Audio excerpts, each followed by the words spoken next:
Chicago Tonight, Latino Voices is made possible in part by Allstate and the Searle Funds at the Chicago Community Trust, and by the support of these donors.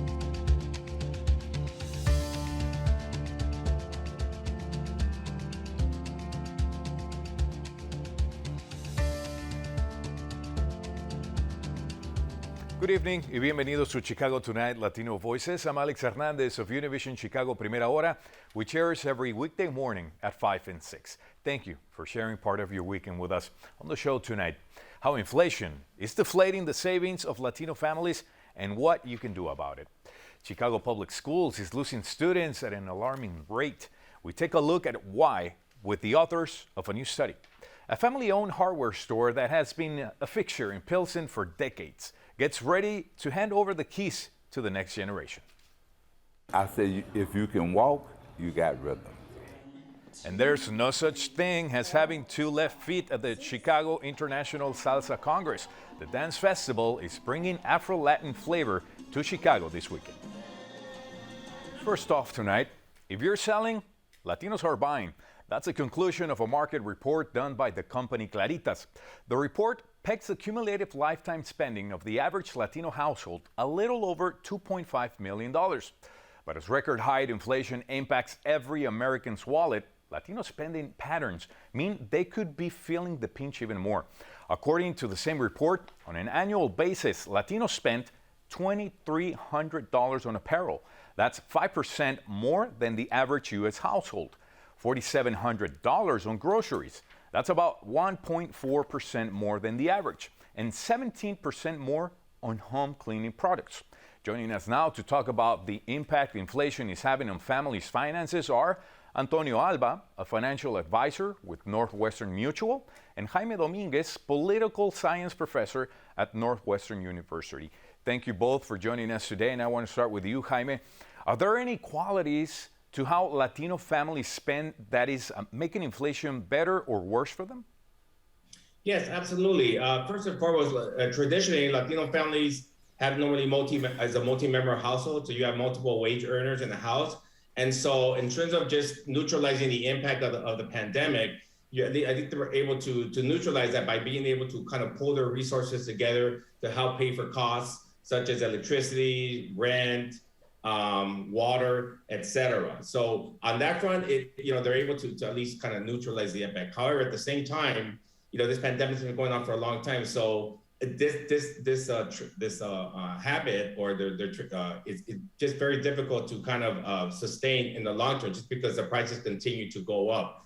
And so what that can lead to is perhaps these individuals having to take on perhaps multiple jobs. So, and then that just creates potential for like underemployment. But again, on the short term, I think they're okay in terms of their spending habits, but long term it's just unsustainable. Right.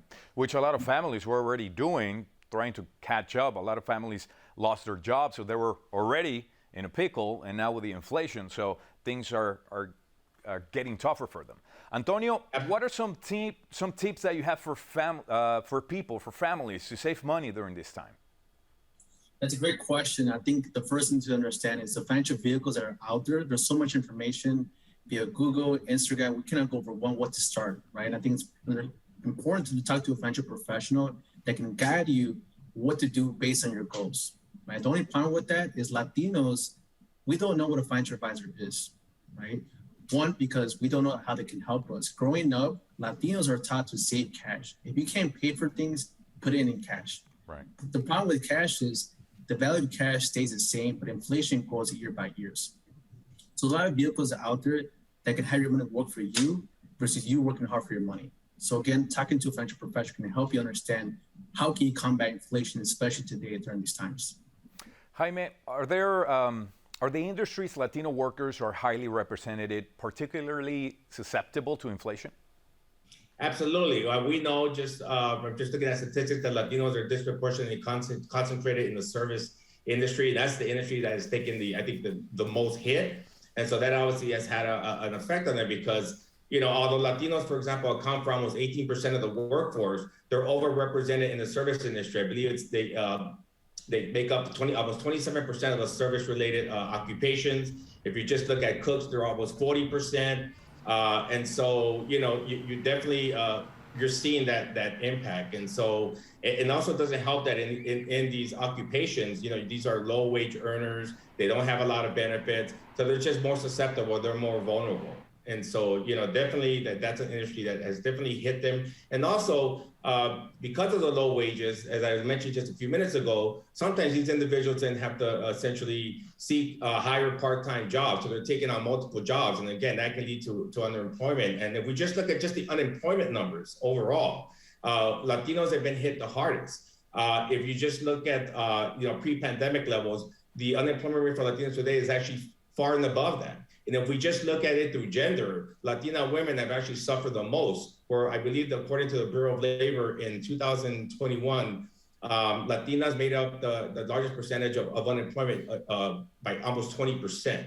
A lot of it has to do with the fact that they had to either one, leave the workforce, and two, they did so because because of the pandemic, they had to attend to just household responsibilities. And so therefore they weren't able to participate in the workforce. And that only impacts what I said earlier about their spending, right? Because there's less money now in the household. So yes, without a doubt, disproportionately overrepresented in the industry, but also underrepresented in positions, managerial positions in that industry that we know can lead to better jobs, better wages. Yes. Yeah, this takes us to small businesses, right? Antonio, what about the businesses of Latino-owned people? Are they also struggling as a result of inflation? Do you have any advice for them? Yeah, it's a great question. A lot of business owners here in Chicago, especially Little Village, it's known for business owners, right? They come here to Chicago to make sure they follow the American dream. And so business owners, they're seeing the price of paying more for the cost of goods, paying more for their employees, pay more for gas bills, corrosion, et cetera. So what that means for business owners, they're forced to pay more for their goods. So that means they have to increase their prices so they can be profitable at the end of the day. So now the consumer has to pay for that as well. So now we see those las carnes asadas, the gasoline, milk, things we need on a daily basis, it's all going in price, right? So it's helpful for business owners to understand what can they do to save for the future that can keep up with inflation, right? Because mathematically, inflation is going to outpace cash and value. So it's very important for business owners to understand what they can do to combat that. Domino effect, without a doubt. Jaime, going back to you, could sentiment about inflation have any political consequences? Absolutely, and we're going to see that in the midterm elections coming up. A good example is what's happening right now in the state of Colorado, the 8th congressional district, which is the district with the largest Latino population in the state. This district is now a toss-up, and front and center is inflation. And a lot of the messaging that's coming out of both the Republican candidate and the Democratic candidate is affordability. And essentially, how are they going to deal with the inflation? And more importantly, how are they going to deal with addressing the pandemic? Because the pandemic obviously hits at schools, right? So they're very, very concerned about that. And so this is something that both, I think, the Democratic Party and the Republican Party are going to have to, I think, be very specific in terms of how they're actually going to put forward clear-cut plans to how to deal with this. Because, like you said, we're getting close. We're getting close to the elections, like you said, and we're cutting it short here on the interview. I just want to close with you, Antonio. Do the ways that Latinos typically manage their money make a difference in how they experience tough economic times? And we have less than 30 seconds. It does, because as Latinos, we have the pride of working hard, right? We work hard because we have to, but let each other way around. I think money should work for us. There's a lot of vehicles that we should be educated what you can do to do so. So think about a snowball, right? Very small snowball you make today, you roll it down the hill, over time it becomes bigger and bigger. So I think money should work hard for us, not the other way around. Right. Well, I want to thank both of you, Antonio Alba, Jaime Dominguez. Thank you very much. I know this is a topic, to go even longer, but I appreciate your time. Thank you so much. I appreciate it. Thank you, guys. Up next, declining enrollment numbers at Chicago Public Schools. A look at the reasons why right after this.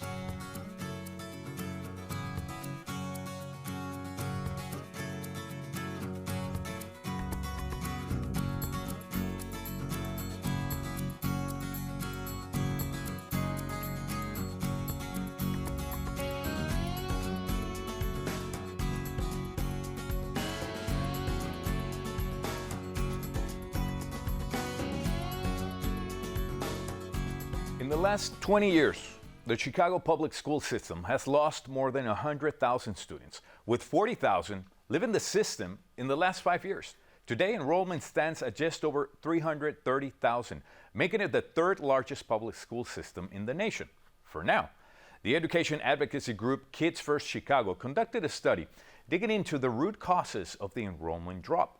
They found that while some factors are unique to Chicago, the enrollment decline is also due in part to a nationwide trend of lower birth rates overall.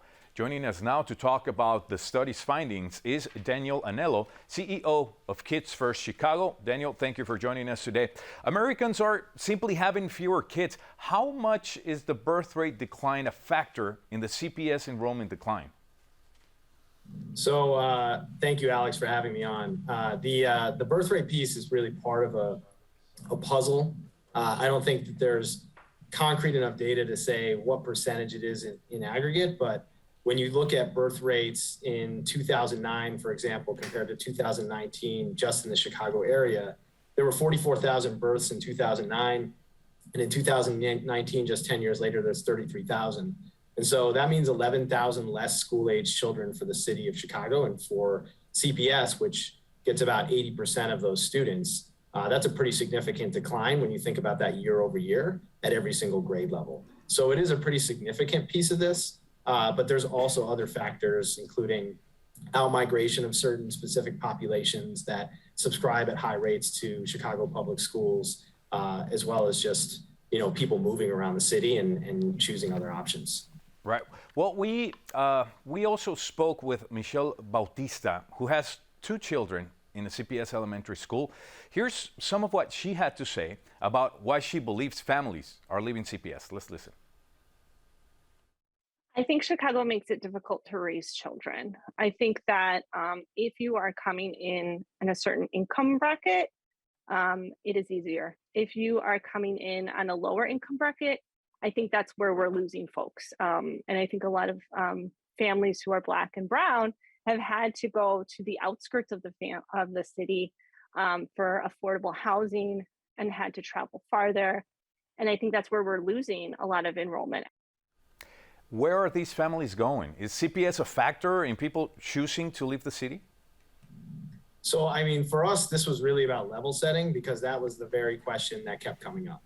Is this really being driven by something that's happening within CPS? And for our work, what's really important is getting to the base root causes of some of these trends, because losing kids in the school system has some pretty dramatic impact on funding from the state, from a local tax revenue standpoint, if you're losing the population, and the birth rate piece being a big driver. But I think what was shared here is absolutely true in terms of one of the causes that we've seen, particularly with the Black community. We've seen 260,000, more than 250,000 people, Black people specifically, leave Chicago in the last 20 years, which is a staggering statistic.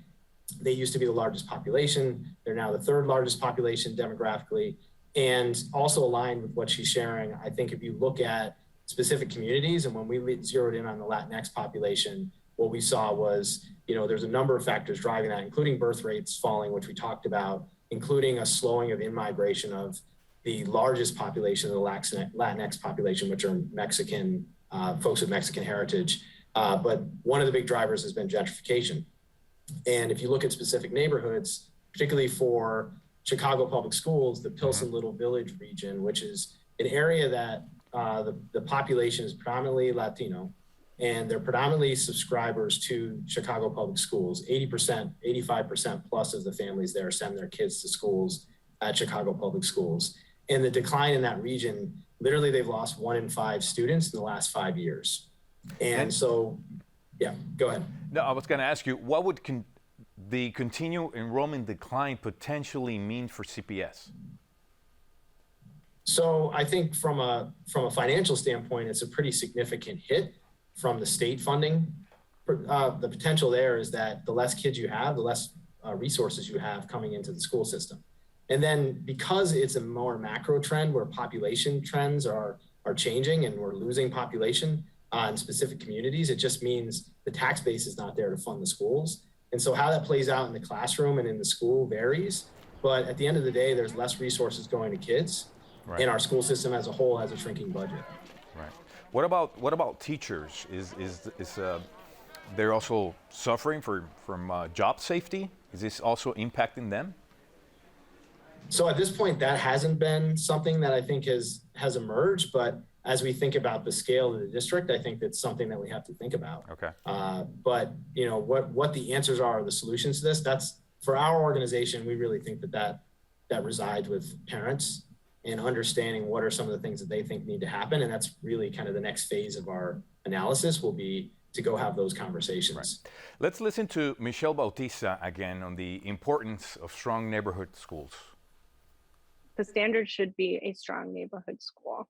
If I get into a great school and I have to drive an hour, or if my kid can get into a stellar high school, but I'm working, you know, until 6 p.m., I'm going to not put my child in that school. And I think that CPS is not taking into account that families are working 1, 2, 3 jobs, that they're living farther.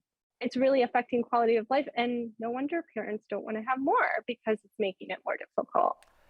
If neighborhood schools were stronger, do you think that would motivate more parents to send their kids to CPS? Yeah, I mean, that's one of the factors. There's no question that that's really important. I think what was powerful about what was just shared, and we saw this in our report, you know, we're not just a numbers organization. Like, we're talking to parents every day and we're trying to bring to life what they're telling us. And we heard that from other parents where the idea of getting into a great school meant, you know, an hour plus in terms of commute time and just the navigation as a family to try to get your kid to a school option is something that people were weighing. And some of the parents we talked to said exactly the same thing. Whereas I think that there's other broader trends that are just as important, like housing, food. I think some of the other things that were shared by the previous parents' question, just around, you know, accessibility and quality of life are just as important. And frankly, they all kind of intersect in terms of the quality of school. If you have those things, you tend to have stronger schools. There's a part 2 to your analysis forthcoming. What will that be studying? And we have less than 30 seconds. Yeah, so part 2 for us, and hopefully there's more parts beyond that, is really our work is centered on parents and understanding what they think the solution should be. And I think what's different about us is we're not prescribing a solution. We're trying to really surface one by having community dialogue and broader dialogue around, here are the trends, this is what's happening. What are the things that you think could combat some of the departures for people leaving the city? What do you think would make the schools more attractive here? All of those things in order to essentially stabilize enrollment for the long term. We will definitely be following up. Daniel Anello, thank you so much for joining us today. Appreciate it. Thank you. Up next, we visit a local hardware store that's been a part of the Pilsen community for decades.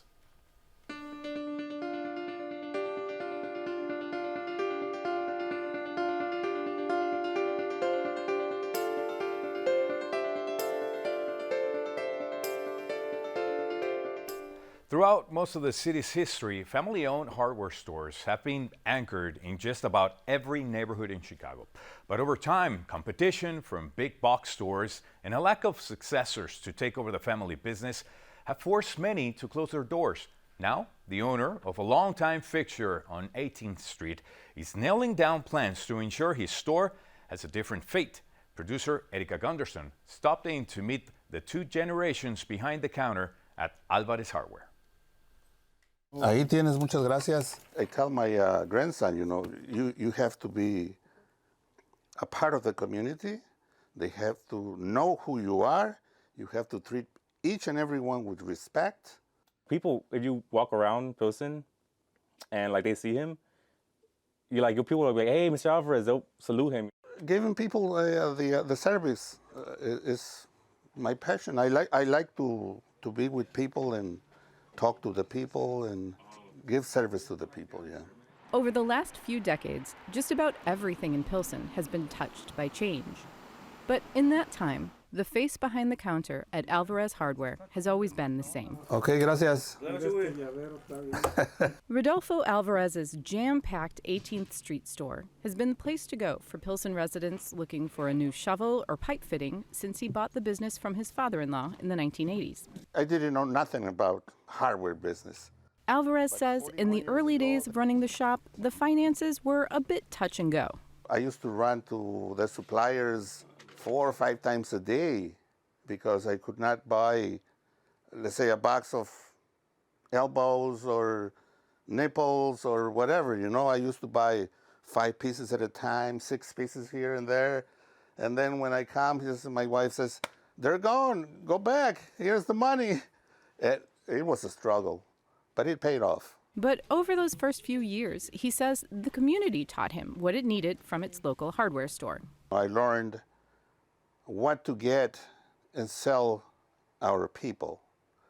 And with the time, you know, it's been changing.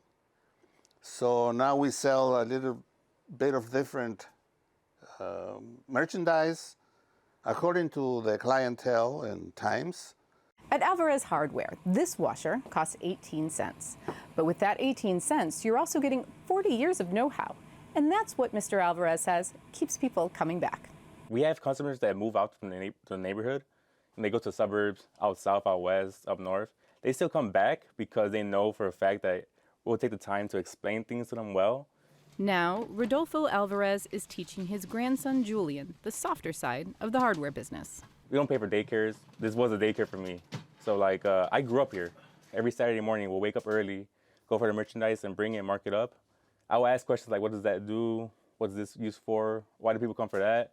And, you know, my grandfather, you know, he would tell me. Okay, tell my grandson, there always will be a need for a hardware store in Pilsen. Even though the big boxes are a monster, the knowledge that we have and knowing what the community needs make us unique. Yeah, I'm definitely going to take this over and keep it ongoing. It's like the legacy that we have. I'm looking for a bike inner tube. He's proud of me right now, too, you know, but yeah, I'm going to make him proud. Yeah. For Chicago Tonight, Latino Voices, this is Erica Gunderson. Now, Rodolfo Alvarez wants to let people know that he's not retiring anytime soon, so if you need advice on fixing a leaky faucet, for example, he'll still be around. He'll be behind the counter 7 days a week. After having to go virtual last year, as you know, the Chicago International Salsa Congress is back this weekend. It's a 4-day event celebrating Afro-Latin music and dance. Chicago Tonight's Joanna Hernandez went to Rosemont for opening night to show us more. Welcome to the Chicago International Salsa Congress. If you love to dance and listen to live music, then this is the place to be. 1,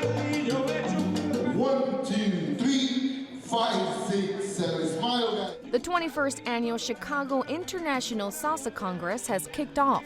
I would say it's nonstop dancing for 4 nights and 3 days, and absolutely the best time of your life.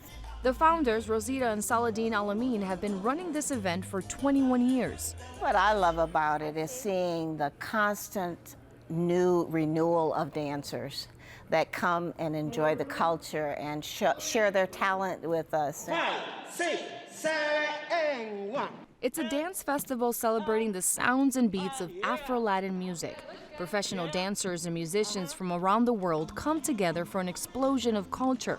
For the last 4 years, Hannah Esparza has traveled to and from Minnesota to be here. It's super diverse, and it brings people from all walks of life, like all ages, all countries, backgrounds, beliefs, and so it really brings us together. And the best part is that you don't have to be a professional to get on the dance floor. The Salsa Congress has a variety of dance workshops for people in all levels.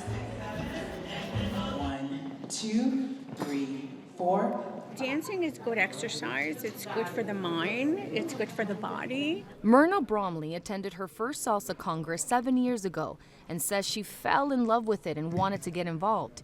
It inspired her to start her own clothing business, Myrna's Closet. I'm 65 years old, and I started dancing 7 years ago, and I love it. I feel like it's safe to me. I feel young. Music director J.R. Mullen says he wants to take guests on an international journey of flavor. We have a group coming from Colombia. We have one coming from Santo Domingo, one from Cuba. And tonight we have a lot of artists here that are from all over the continent. From Puerto Rico, from Guatemala, from Honduras. I mean, you have all of them. It's an all-ages dance festival where people can immerse themselves in new dance skills and learn about new cultures. The last 2 years have been so hard not being able to connect with people like this. I was really excited to hear that they're back in person. I have friends that dance here, obviously, so I was really excited to come. And if you think you can dance, But if you ain't got no rhythm, you might be walking like that. well, the founders have a message for you. If you can walk, you got rhythm. A moment where you can disconnect and just dance. For Latino Voices, I'm Joanna Hernandez. If you can walk, you have rhythm. I like that. The Salsa Congress will run through Monday morning at the O'Hare Westin in Rosemont. Proof of vaccination is required for entry. And that's going to be our show for this weekend. Don't forget to tune in to Primera Hora on Univision Chicago every weekday morning. I'll be waiting for you. And join me again here next week on Chicago Tonight Latino Voices. Now, for all of us here, I'm Alex Hernandez. Thank you for sharing part of your weekend with us. Buenas noches.